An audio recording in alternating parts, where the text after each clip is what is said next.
My parents chose my sister's graduation over my wedding. I made sure they never forgot that choice. I always knew I was second best in my parents' eyes, but I never thought they'd skip my wedding. I'm Olivia, and this is the story of how my family's perfect image finally shattered, starting with an empty front row at what should have been the happiest day of my life. Growing up, the dynamic in our house was clear. My younger sister, Kate, was the star, and I was the supporting cast. Every achievement of hers was celebrated like a national holiday, while mine were treated as expected background noise. Kate gets an A in math, time for a special dinner out. I make valedictorian. Good job, honey. Did you hear Kate made the junior varsity tennis team? Don't get me wrong. I love my sister. Kate's never been deliberately cruel or dismissive. She just grew up in a different reality than I did, one where her every move was applauded and photographed while I learned to celebrate my victories quietly, by myself. Maybe that's why I went into event planning. There's something satisfying about creating perfect moments for other people, even if my own life was full of overlooked milestones. By 28, I'd built a successful business planning everything from corporate galas to destination weddings. My parents barely noticed, too busy following Kate's journey of self-discovery through 3 different college majors. Then I met Daniel. He came to me as a client, needing help planning a charity gala for his pediatric medical practice. I remember the first time we met, he was flustered, running late after an emergency surgery, his tie slightly crooked. "I'm so sorry," he said, rushing into my office. "Tiny humans don't stick to schedules." Something about his genuine warmth, the way he immediately put me at ease, felt different from anyone I'd ever met. By the end of our first planning meeting, we'd spent more time talking about our lives than the gala. He asked about my family, and I found myself sharing things I usually kept hidden. "It sounds lonely," he said softly when I described growing up in Kate's shadow, being the responsible one, the one who's expected to understand. No one had ever put it into words quite like that before. Our professional relationship quickly turned personal. Within 6 months, we were dating. Within a year, we were living together. Daniel saw me, really saw me, in a way my family never had.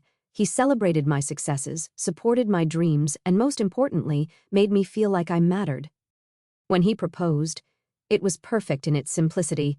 No grand gestures or elaborate schemes, though I'd planned enough of those for clients. Just a quiet evening at home after I'd had a particularly stressful day with a bridezilla client. "You know what I was thinking?" he said as we sat on our balcony, sharing takeout. "You spend so much time making other people's special moments perfect. Maybe it's time someone did that for you." He pulled out a ring, his grandmother's vintage sapphire, reset in a modern setting. Before he could even finish his speech, I was saying yes through happy tears. The next day, I called my parents to share the news. Mom answered on the 4th ring, sounding distracted. "Oh, honey, that's wonderful," she said in the same tone she used when I told her about my business success. "But listen, can I call you back? Kate just got some exciting news too. She's finally decided to graduate." My sister, at 25, had spent 7 years in college, changing majors like most people change clothes. Apparently, she had finally accumulated enough credits in various subjects to qualify for a degree. "That's great, Mom," I said, trying to keep the hurt out of my voice. "But about the wedding—" "We'll talk soon, sweetie. Kate needs help planning her graduation party. It's such a big achievement for her. You know how much she struggled to find her path?" I hung up, feeling deflated. Daniel found me staring at my phone. "They don't deserve you," he said simply, pulling me into a hug. I threw myself into wedding planning, determined to create the perfect day. As one of the top event planners in the city, I had access to the best vendors, the most beautiful venues. We chose a date in late May, a Saturday when the weather would be perfect for our garden ceremony, May 20th. I told my parents over dinner 6 months before the wedding. "I've already sent you the save the dates." Mom's fork clattered against her plate. "Oh no!" I looked between them, a familiar sense of dread building in my stomach. "What?" "That's Kate's graduation weekend," Dad said. "She's finally getting her degree, and the ceremony is that Saturday morning." "But the wedding's at 4 p.m., I stammered. "You could do both." "Honey," Mom cut in, using her reasonable voice. "The graduation is in Boston.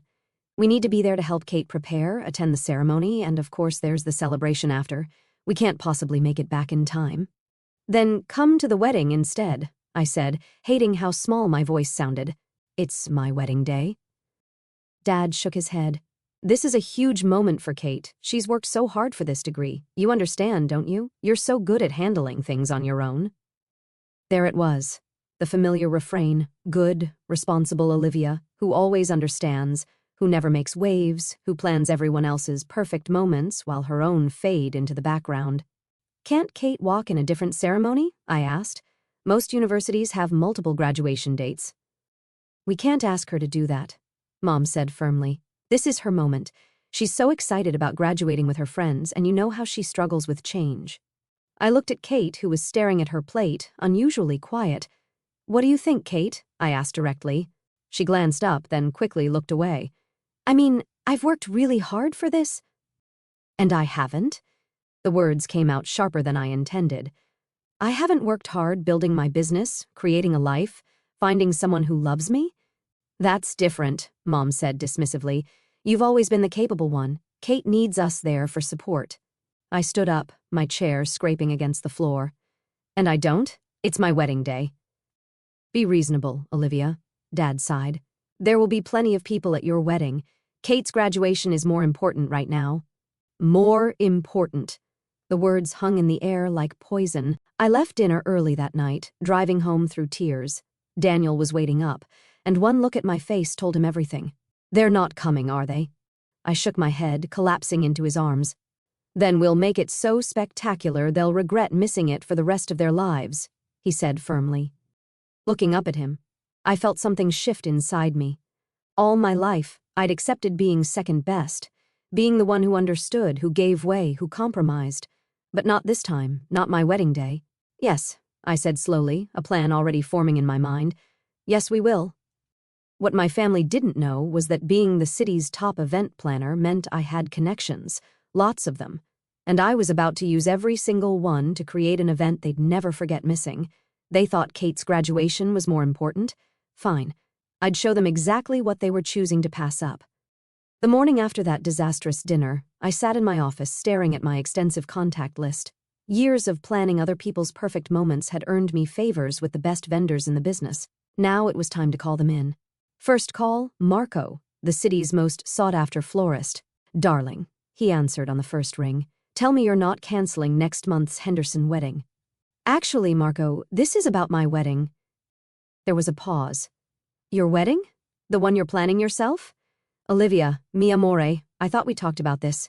You know the saying about doctors making the worst patients? Things have changed, I said, my voice steady. My parents won't be attending. They're choosing my sister's college graduation instead. The silence on the other end was deafening. Marco had done the flowers for my sister's last 3 graduation parties, the ones celebrating her switching majors. Those bastardos, he finally breathed. What do you need? Everything. I want people to walk in and forget how to breathe. I could practically hear him rubbing his hands together. The garden concept we discussed, but elevated. Crystal-draped trees, floating flowers, illuminated pathways. We make the Queen of England's wedding look like a backyard barbecue. Next on my list, Philippe, the French pastry chef who normally had a 3-year waiting list. Ma chérie, he said when I explained the situation. Say no more. I will create something so spectacular your parents will weep when they see the photos. 6 tiers minimum, hand-painted sugar flowers, gold leaf, the works. And for the groom's cake, Daniel loves astronomy, I offered. Perfect, a galaxy theme in dark chocolate and mirror glaze. The stars will actually twinkle, I promise you. One by one, I contacted every top vendor I knew. Charlotte, the lighting designer who'd worked on Olympic ceremonies, Jin, the photographer who shot for Vogue, Eduardo, the cocktail genius known for his molecular gastronomy creations. Each one listened to my story, and each one promised to outdo themselves. No budget constraints, I told them all. I've been saving for this my whole life. It was true. While my parents poured money into Kate's ever-changing college career, I'd been quietly building my nest egg. Now it would all go toward creating something unforgettable. When Daniel came home that evening, he found me surrounded by mood boards and sample books. Should I be worried? He asked, only half joking. I showed him Philippe's cake design. His eyes widened at the rotating galaxy tier. Okay, that's amazing. But Liv, you don't have to do all this just because of them. I'm not. I said, realizing as I spoke that it was true. I'm doing it for us. For once in my life, I'm going to create my own perfect moment, not someone else's. He kissed my forehead. As long as you still show up to marry me, the rest is just details. But the details were everything. Over the next few months, I threw myself into planning with an intensity that surprised even me. The garden venue was transformed into an ethereal wonderland. Marco's team created a canopy of crystal-draped cherry blossom trees that would light up as the sun set. Charlotte designed a lighting system that would make the entire garden seem to glow from within. The invitations alone were works of art, hand-calligraphed on handmade paper with pressed flowers and gold leaf accents. I sent my parents' invitation via registered mail, requiring a signature. They needed to actively choose to reject it. When it came back with my mother's signature, I filed it away carefully, evidence of their choice. The RSVPs started pouring in. My vendor appreciation for the situation had spread through the industry grapevine, and suddenly everyone wanted to be part of this wedding. Celebrity photographers offered to second shoot for free. Award-winning musicians asked to perform at the ceremony. My mother called occasionally, always with the same message. I hope you understand why we can't be there. Kate needs us. Each time, I responded with detailed updates about the wedding plans. The hand-painted dance floor is being installed next week. The vintage champagne is being flown in from France. The string quartet that plays for the royal family is learning Daniel's favorite song. I could hear her hesitation growing with each call. Then came the society page coverage. One of my regular clients was a magazine editor, and she was determined to document every aspect of the planning process. Modern Cinderella plans her own fairy tale, read the first headline. Photos of the preparations appeared weekly, the custom-designed bridesmaids' dresses, the hand-forged ceremony arch, the preview of Philippe's spectacular cake. Did you see this week's article? I asked Mom during one of her calls. They're comparing it to Grace Kelly's wedding. Isn't that amazing? Olivia, she said slowly, don't you think this is getting a bit excessive? Oh no, I replied sweetly. This is just the beginning. 3 weeks before the wedding, Kate called. She'd never been one for confrontation, preferring to let our parents fight her battles, so this was unexpected. Liv, she said, her voice small, I saw the magazine coverage. It looks incredible. Thank you. I talked to my advisor. There's another graduation ceremony in July. I could switch. Don't bother, I cut her off. It's too late. The plans are set. Mom and Dad feel terrible. No, they don't. They feel uncomfortable because people are talking, because for once, they can't control the narrative about our perfect family. She was quiet for a moment. I never meant to always come first. But you did, and you let it happen, and now you all get to live with that choice. The week before the wedding, my phone was flooded with messages from relatives and family friends, all variations on the same theme. How can you go through with this without your parents there? Can't you postpone it? Family should come first. I forwarded them all to a special folder labeled For Later. Daniel found me in my office reviewing the final timing schedule. You okay? I looked up at him, at his kind face and worried eyes. You know what? I really am. For the first time in my life, I'm not trying to make everyone else happy. I'm not being the understanding one, the responsible one, the one who gives way. I'm just being me. He smiled. That's who I fell in love with, you know, not the perfect event planner, not the dutiful daughter, just you. 2 days before the wedding, the final piece of my plan fell into place. My friend at the magazine called to confirm the coverage details, full spread, top photographers, immediate online release with hourly social media updates. The whole city will be watching this unfold in real time, she promised. Perfect, I said, thinking of my mother's habit of obsessively checking social media. Make sure you get lots of shots of the empty seats in the front row. The day before the wedding, I received a text from my father. It's not too late to change the date. I sent back a photo of the garden setup, the thousands of twinkling lights, the crystal trees, the floating candles in the reflection pool. You're right, I wrote. It's not too late for you to change your minds, but it is too late to save your perfect family image. He didn't respond. That night at the rehearsal dinner, Daniel's parents gave a beautiful speech about welcoming me to their family. I didn't cry until his mother hugged me and whispered, "We'll be in the front row tomorrow, honey. We'll be there." Back in our apartment, I found Daniel adding something to his vows. Spoiler alert, he grinned. I may have included a line about choosing you first every day, no matter what. I fell in love with him all over again in that moment. The morning of my wedding dawned clear and perfect. As I sat in the bridal suite surrounded by my closest friends and Daniel's family, my phone buzzed with a final text from my mother. "The graduation ceremony starts in an hour. We really wish we could be there too." I looked at myself in the mirror, already in my hand-beaded gown, my hair and makeup perfect, and typed back 3 words, "No, you don't." Then I turned off my phone. It was time for my moment, and I wasn't going to let them dim it anymore. As I stood at the entrance to the garden waiting for my cue to walk down the aisle, even I was stunned by how everything had come together. Marco's crystal trees sparkled in the late afternoon sun, their branches heavy with thousands of white orchids and roses. The pathway before me was lined with illuminated glass orbs that seemed to float just above the ground, creating a river of light leading to the altar.